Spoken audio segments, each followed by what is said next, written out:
Hey everybody, welcome back to another episode of Let's Play Minecraft. So we've evolved from placing stone blocks and now we're placing dirt blocks. Pretty crazy, huh?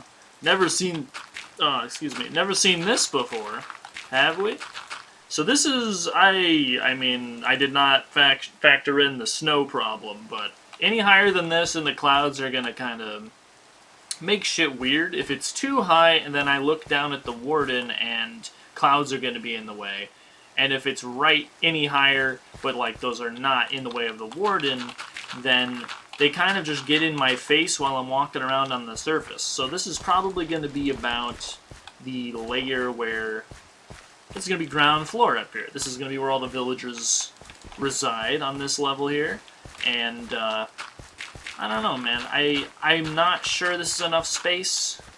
I am kind of torn, but if I can't fit every single kind of enchantment up here, that's fine, but I would really like to have a villager that trades every enchantment in Minecraft. I would like that to exist.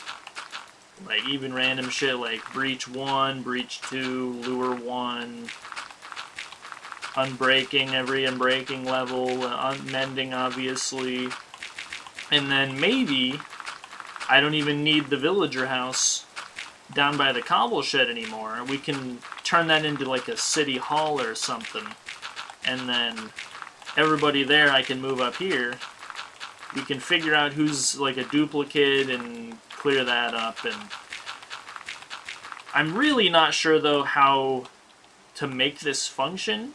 I think what I'm going to have to do is I'm going to have to Google the amount of enchantments in the game, and then we're going to have to build strategic houses, one for each enchantment, and then figure out how to make a pathway from the buildings that looks cool so that we can, because I'm going to make the pathway out of glass. I'm going to have the glass pathway exist. That's going to be a thing. And then we can, is there a block?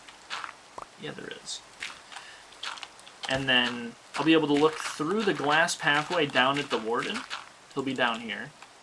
And it'll also function as a pathway between the builds, or between each building. And then we can visit whoever we want. And then there's probably going to be a shitload of golems everywhere. And then I don't know how the pillagers spawning is going to work, but maybe it'll work well. I'm not sure.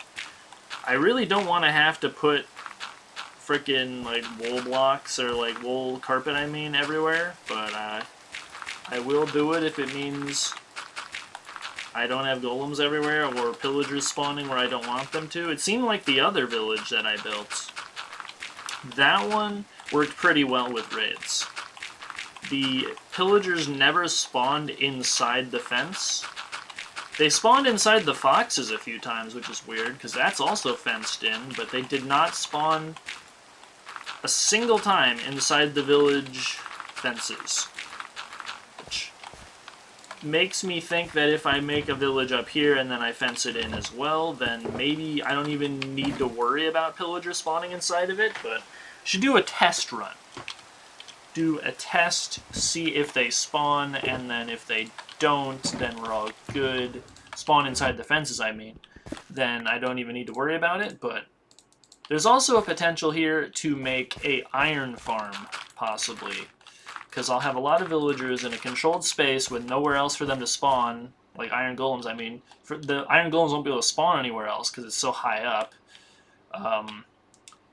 Yeah, I tried to make this high enough that nothing would be able to spawn, like, on any of these high up little platforms here. I don't think pillagers can spawn underground. Like, if there's blocks above a surface, the pillagers probably can't spawn on it. Because if you were playing Minecraft, just imagine little Timmy's playing Minecraft and spawns pillagers for the first time, and, like, spawns a raid. The raid putting mobs down in an underground cave that just happens to be close to the surface would be weird as hell, and that wouldn't make sense, and that is definitely not how raid behavior works. So if I have this land way up here, and even if this was closer to this Y level than it is, pillagers would probably still not spawn down there because there's a block above it. So I'm fine for 2 reasons. And I don't think if like skeletons or stuff spawn down there, the warden will take damage from them, because nothing really seems aggressive towards the warden other than maybe neutral mobs. But even spiders, like, they die in 1 hit, so there's no need to worry there. Nothing really comes to the defense of anything else. Zombies don't really do that. They do it towards the player. Like, if you hit a zombie, it'll piss off his friends. But if a warden hits a zombie, then nah, the other zombies don't care. Very selective in their hatred. They dislike me, in particular. So I have 4 shulkers with dirt in them. I don't think that's enough. That's probably not going to be enough to completely fill this up. Like, man, that snow is going to be annoying, probably, maybe.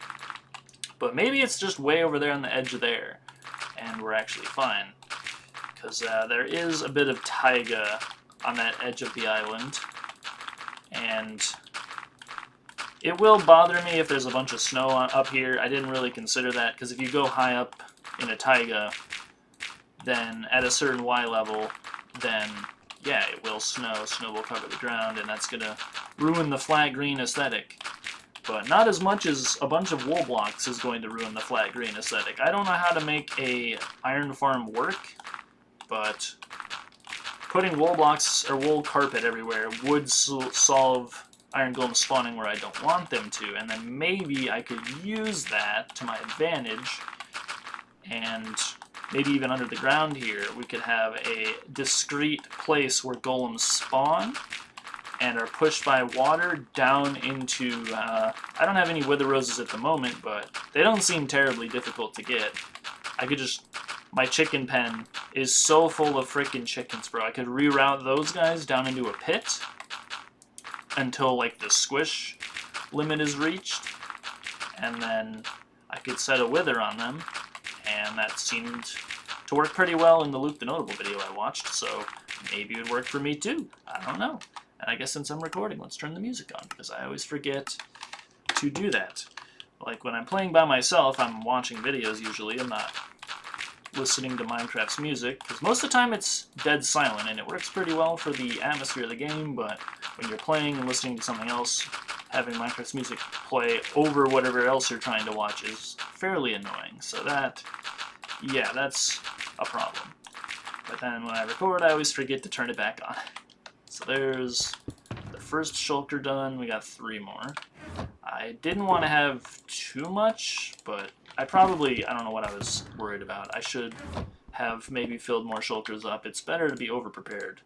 Have more than you need in this case. Like if you're stocking for a retail location and you're worried about ordering too much lettuce or something because it's going to go bad soon because it has such a short shelf life, then that makes sense to not order too much more than you need.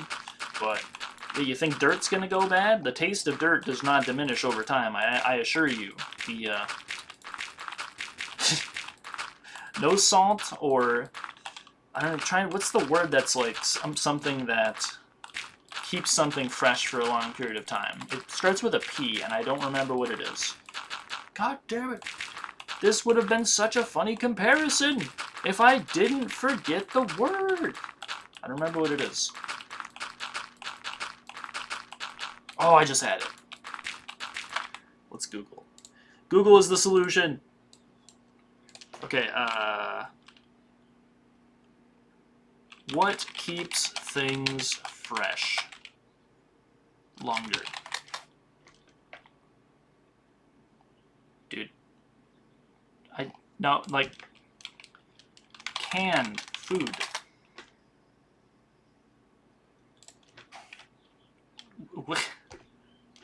The word starts with P. Help me out, AI. Help me out, AI. Preservatives! Okay, my brain is silly. Preservatives. Obviously. I was kind of thinking about how, like, I am noticing the older I get, I'm not even that old, I'm only 29, and I am noticing that my memory and my senses are dulling a bit, And it's probably just because I sit in my room 14 hours a day playing Minecraft, but like, hey, I mean, it's probably also just because I'm getting older. So maybe I should play like Human Benchmark every day, or Type Racers, I don't know. Another reason my sentence could be getting worse is because I've been playing a lot less League of Legends, because that game just kind of is not good anymore. Although apparently they're talking about fixing griefing, like, entirely. If it's impossible to grief League of Legends game, as everyone is trying to win, then, and it's like, the only way you could lose a League of Legends game is because your skill was less than your opponent's. At that point, I would maybe consider playing it again, because it kind of just, the part of the game that really pissed me off, I mean, mainly it was just that everyone else was so much better than me, and that they had way more time to dedicate to it, and the matchmaking kept putting me against people that were much better than me, and I just kept getting fucked over and over again, and I had a bunch of bad games in a row. That was, like, the main thing that made me, like, not really quit the game, but I haven't really... The only time I play it is when somebody asks to play, if they want to play it with them. Like, I play it with friends exclusively, and I don't play ranked. But it would definitely be convincing, it'd be good motivation if it was impossible to lose a game because somebody was soft-inting, or, like, losing the game on purpose. Like, even hard-inting. Like, if somebody got detected in their first game of ruining the game for everybody else, and that account was permanently banned, that's a great step in the right direction. But I don't know, man. League of Legends just takes too much, and it doesn't provide enough. And what it has to provide is a fun experience at the very least, and I haven't really been having fun playing it in a very long time. At least in, like, games with other humans. Like, practice tool, just practicing clearing, because I main jungle. Just practicing clearing has been pretty fun, but it just doesn't feel like it's a good use of my time, even if it is enjoyable, because if I'm not going to play the game, what's the point of getting better at it? I guess because maybe it is that fun. Maybe that is a good enough reason, something just being enjoyable. Like, does something have to provide you with intrinsic value, or can the value be just that it provides you with fun? How valuable is fun? I guess that depends on the person. For me, it's extremely valuable, but at the same time, as I get older, I'm trying to, like, I don't know, I'm not going to try to, like, quit things that are only distractions cold turkey, but it certainly does give me pause when the only thing that I'm getting out of something is just enjoyment. At that point, though, it's like, oh, you're allowed to have fun, you're allowed to enjoy yourself. Like, it's only when those things get in the way of other things that it's, like, a problem, right? Like, if you have a bunch of dishes piling up, you should clean those first, or you have some random example chore here, insert chore here thing that you're putting off, you should do that first, but it's not just bad to have fun. In fact, I encourage it. You know what? This is why I need to record more videos, so we can talk about things like this, and I can decide what I actually believe, because for some reason my brain did not grow up like everyone else's, or like it did not develop normally, and now the only way I can really express myself or think about things is by commentating playing video games. So, looks like it's almost nighttime. Making decent progress here. Almost done placing dirt. And yeah, after I place all the dirt, I'm going to have to... The next thing is going to definitely have to be researching the amount of enchantments, and then, like, how I'm going to place the glass pathway. I guess I could just place all the dirt and then mine it later and then place the glass. It doesn't really matter that much, but maybe it does. If any dirt falls down there, it'd be really time-consuming to go down and get it. And it might even be life-threatening to go down and get it if I wait too long to do that shit and the warden's already in there. So I'm probably going to have to put him in later. But if I put him in later and I don't really take him seriously, Would he, down here, be able to kill me up here? I don't think so. Like, I'll use some rockets to test this. 180. And down here is 112. So that's, yeah, that's like 68 blocks or so. His detection radius is 50 blocks, I think. So it would have to be 130. And there is some blocks up here that are pretty high up, but that is quite a long distance up there. He is the warden, though. He is terrifying. I should probably take him more seriously. Good to realize this now. Like, how high is up here? Oh, hello.